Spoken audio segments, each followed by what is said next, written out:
Hello, this is Michael Emery with Emery EPS Internet Marketing, and we are doing website reviews based upon the keyword phrase Seattle Attorney. So essentially what we're doing is we are identifying reasons why certain websites that are showing up in the search engine results are not in the top 3 positions of Google for the keyword phrase Seattle Attorney. So if you're not in the top 3, you're probably missing out on the lion's share, the majority of the website traffic, the potential visitors that could transform your business.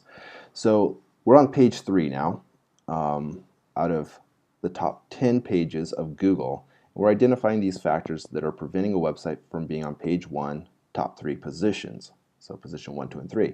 So we can see here this is position 21, 22, 23, 24, 25, 26. So we've got Beth Barrett Bloom, and the website is frankfried.com. So let's take a look here and see what's happening. While this website is loading, actually we're seeing it's not just we're seeing it's just one of the pages that is loading. So that's interesting. Instead of the home page, I'm going to go ahead and set up some quick performance analysis here to see what's happening on-site and off-site. So Beth Barrett Bloom, client comments, education, personal. So we're looking at one of the firm members here, one of the attorneys at this firm, a partner, and a call to action. Let's take a look and see what the computers are saying, the robots. They don't have human eyes, so essentially we have to tell them exactly what this website is about. So we can see Beth Barrett Bloom, Seattle employment attorney. So we've got the word Seattle and attorney. We've got employment between it, but it's still working, and we're not really in the most competitive part yet of the search results for Seattle attorney, but we're still, we're kind of there. We're in the middle. We're in the middle of the pack where everybody's kind of fighting, but they're not quite sure what to do about the SEO. And so 0 meta keywords, that's good. The meta description, Seattle employment lawyer. Beth Barrett is protector of, well, so we've even got some typos in here. Just read this from a perspective, client's perspective. So Seattle employment lawyer Beth Barrett is a protector or employees' rights and an LGBT community advocate. She's a partner at Frank, Reed, Subit, and Thomas. We got a little typo there. Protector of would be my guess for whoever's setting this up. And this content right here is what shows up in Google right here. It's the description. This is what people see. This is your first, when people are reading the search results, they're going to read the title and they're going to probably scan through that brief description. And that's where you got to sell. You can also see here where Google has made it bold. Seattle lawyer, both in bold. So let's go back here and see the H1 essentially tells us what a website page is about. It's like an academic paper. You've got your title, your subtitle, your sub-subtitles, etc. So we got some issues here. We've got 1, 2, 3, 4, 5, 6 titles on this academic paper, this web page. We've got what matters to you. What matters to you matters to us. We've got Beth Barrett Bloom twice. We've got employment law. We've got discrimination. We've got other practice areas. We've got some links here that are they're kind of a waste. They're very generic. Call today. We've got a duplicated email us, our map menu. Then we've got H3s, client comments about Beth, education, bar admissions, professional civic involvement.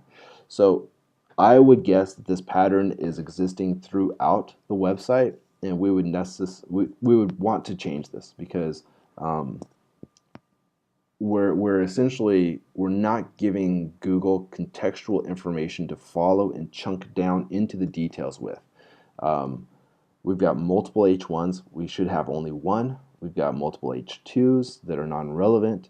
We've got multiple H3s that are non-relevant.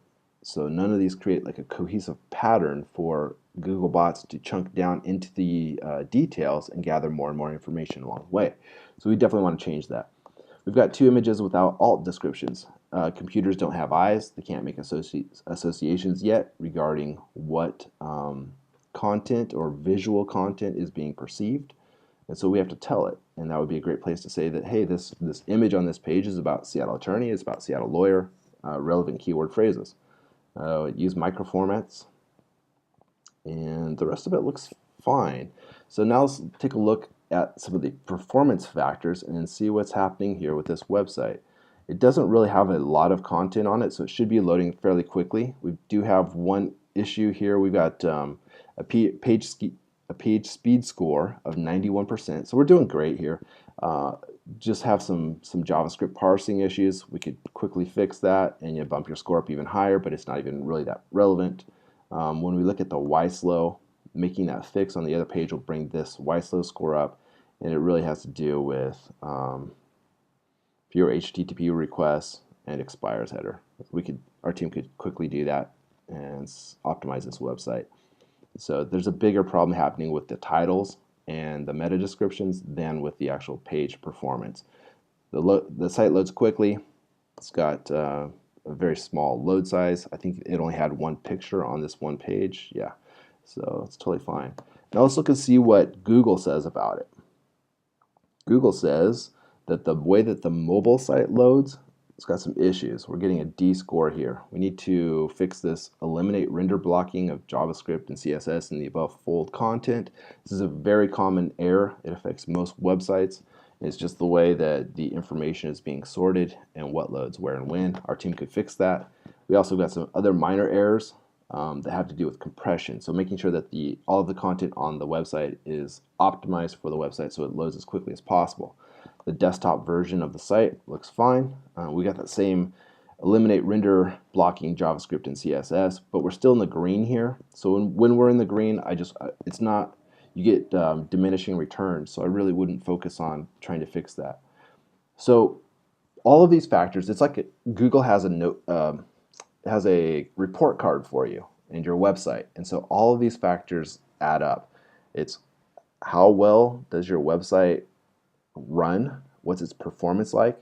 How well is the content optimized and structured? And the best way to think of this is like a library database. You go into the library and you can do various searches based upon different keyword phrase combinations or titles or authors, and the content that you're looking for is going to come up because it's properly indexed. The problem with this website and so many other websites is that the content isn't properly structured, so it can't get indexed into Google in the most efficient manner. Then we have the offsite portion, and the offsite portion has to do with essentially the authority of the website. How well is it perceived as being an authority in the given niche? In this case, it's legal in Seattle, Washington. So let's look at a perfect offsite score. We could go to google.com and we see a perfect score here. We've got a trust flow of 98 out of 100. We've got a citation flow of 96 out of 100. They've got a spatter chart that is impressive because they've got 8 trillion backlinks connecting to Google. Something else that's very important. Out of those 8 trillion backlinks connecting to Google, 80% of them have such random keywords or random anchor text that it's basically impossible for them to track and correlate them. Only 4%, less than 4%, 3.75% of the links connecting to Google. So you click on the link and it has some sort of, it could be, google.com, it could say Google search, it could say a bunch of different things. It doesn't matter what it says, it's just a hyperlink. When people click on that, only 3.75% of those links say the word Google, just that one phrase. So this gives us a little bit of a clue here in terms of looking at this website. This here tells us why we're on page 3 in the position that we're in currently. It's because we got 0 backlinks, we've got a trust flow of 2, a citation flow of 9, and we got no anchor text.